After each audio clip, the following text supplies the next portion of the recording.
Hello and welcome to Tummy Tuesday, your bite-sized snack of gut health information. Today, prebiotics, probiotics, what are they, where do we find them, and does anyone actually need them? Now, if this is the first time you're joining us, which it is because this is episode 1, my name is Cassandra and I'm the Bad Gut Gal. Okay with me. Okay.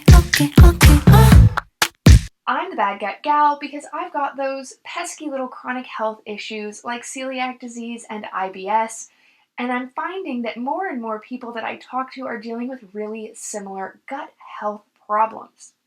So I thought, what a great way to spend 5 or 6 minutes on a Tuesday chatting about the topics that we hear about all the time, but we don't ever really get explained. Now, I think it's important that before we get started, I do put in a disclaimer here. I am not a doctor, scientist, or professional. What I am is someone who has a pretty vested interest in understanding how gut health works, and I will always be using evidence-based materials when I speak to you. You can find all the sources and information from the topics that I discuss listed on my blog if you're interested to see where I'm getting my information. Now, are we ready? I hope so. Today, prebiotics and probiotics. What are they? Well, that's a great question. Now, biotic means bacteria. Just another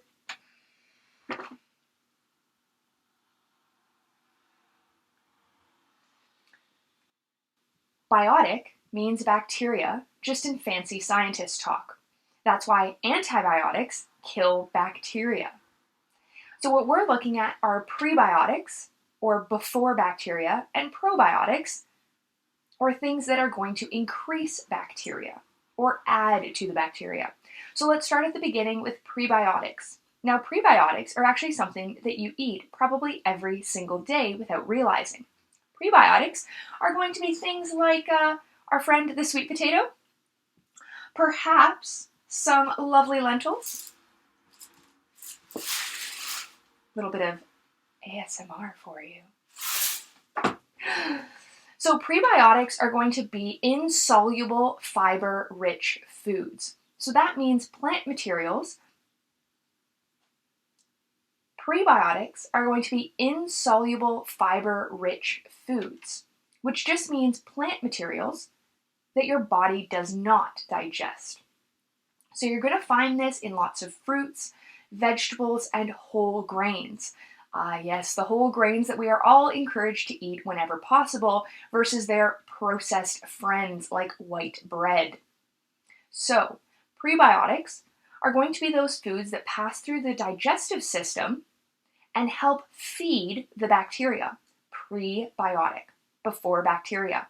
Without any prebiotics, your bacteria is going to start to starve, and gut health is all about healthy gut flora, which is just a variety of bacteria.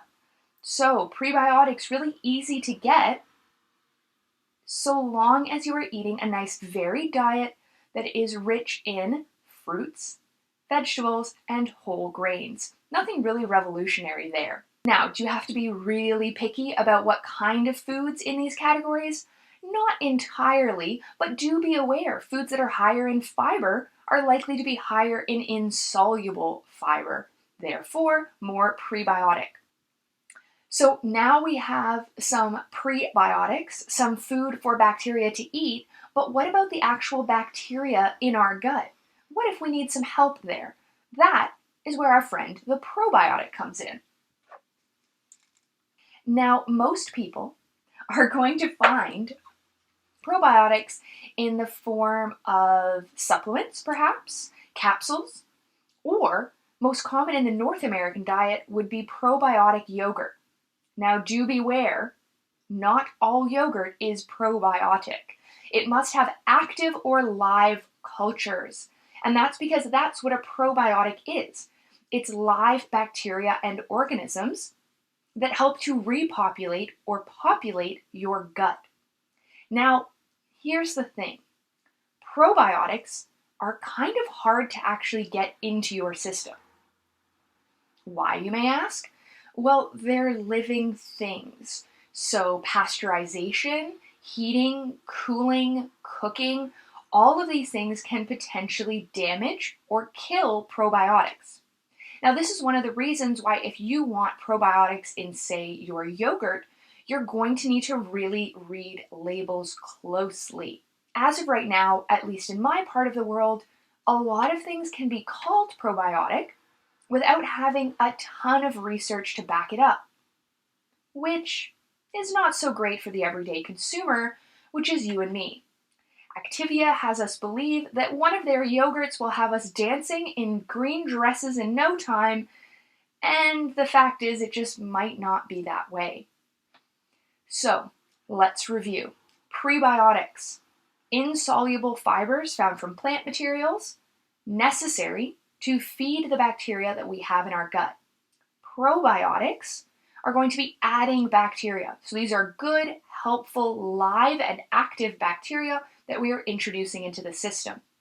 Ideally, these both work together to give us a very healthy gut flora that is happy and working perfectly. Okay, snack time is almost over, so let's have a really quick recap.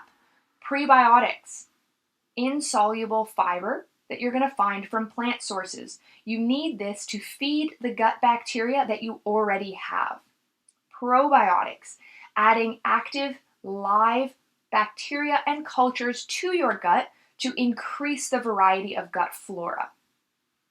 Both of these are going to work hand in hand, and if you've got to choose, prebiotics certainly have more research to back up their use, although the probiotics are likely helpful, especially in certain circumstances. Okay, that's Tummy Tuesday. Snack time is over. Give your gut a little bit of extra attention today by taking some time to eat some fiber-rich foods and maybe adding in a probiotic or two if you think that it might help you, but you might as well spend the extra time feeding the bacteria you already have.